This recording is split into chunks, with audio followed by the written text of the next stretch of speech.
Сәлеметсіңдер ме балалар, бүгін бізде 71-ші сабақ, негізгі және туынды зат есім, 21-ші жаттығу, мәтінді тыңда. Ананың асыл арманы. Баяғы заманда жұпыны ғана үйде бір әйел 3 жылымен тұрыпты. Әйел өте шебер кісі екен. Ол үнемі торқа орамалды жібекпен кестелеп күнелтіпті. Бір күні әйел өзі кестелеген орамалдарын базарға сатуға апарады. Орамалдарын сатып болған соң дүкен аралайды. Бір дүкеннен сондай әдемі сурет көреді. Суретте жеміс ағашының ішіндегі әдемі үй, айналасындағы көгал, оны қақ жарып аққан су, бақта сайраған бұлбұл бейнеленіпті. Әйел бар ақшасына әлгі әдемі суретті сатып алады. Әйел үйге келген соң суретті балаларына көрсетеді. Сурет ұлдарына да қатты ұнайды. Шеше, осындай үйде мен де тұрар ма екем дейді. Кіші ұлы Сырбай, егер сіз осы суретті орамалға дәл өзіндей етіп кестелесеңіз, осы суреттегі өмірдің ішінде өзіңіз тұрғандай болар едіңіз дейді. Бұл да дұрыс екен. Осылай етіп бір көрейінші дейді де, әйел кестелеуге кіріседі. Ана 3 жыл кестелеген орамалын сыртқа алып шығып, балаларын қасына шақырады. Орамалдағы ғажайып суретке 3 жылы да таң тамаша қалады. Не деген керемет кесте, ғажайып сурет қой, осындай да шеберлік болады екен-ау деп таңданыпты олар. Мәтін мазмұны бойынша сұрақ қойып жауап бер. Мәтін мазмұны бойынша мынадай сұрақтар қоюға болады. Әйел қайтып күн көрді. Яғни әйел қайтып күнелтті. Әйел торқа орамалды жібекпен кестелеп күнелтті.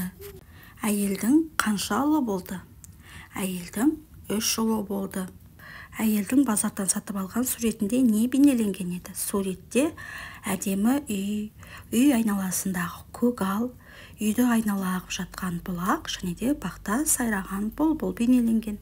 Мәтін мазмұны бойынша пікір білдіруге бағытталған сұрақтарды жалғастырып көр. Әйел барлық ақшасына әдемі суретті сатып алу себебі неде деп ойлайсың? Әйел ананың орнында болсаң, сен не істер едің? Әйелдің арманы қандай болды? Соңғы кестесін әйел неше жыл кестеледі? Сөздерді салыстырып оқы, олардың әрқайсысына сұрақ қой, айырмашылығын байқа.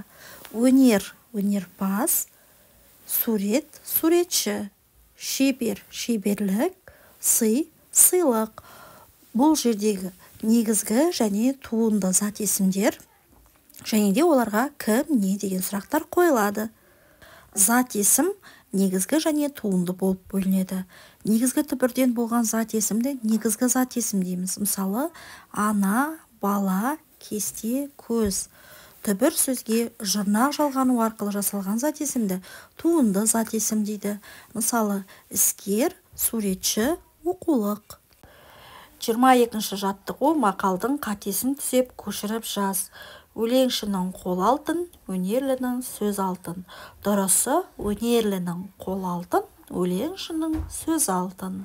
Туынды зат есімдерді тауып, сөз құрамына талда. Мақалдағы туынды зат есімдер өнерлінің және де өлеңшінің деген сөздер. Бұл жерде өнер түбірі лі жұрнақ ның жалғауы. Өлең түбірі ші жұрнақ ның сөзі жалғауы болып табылады. 23-ші жаттығу өлеңді оқы. Күн тоқыған кілем.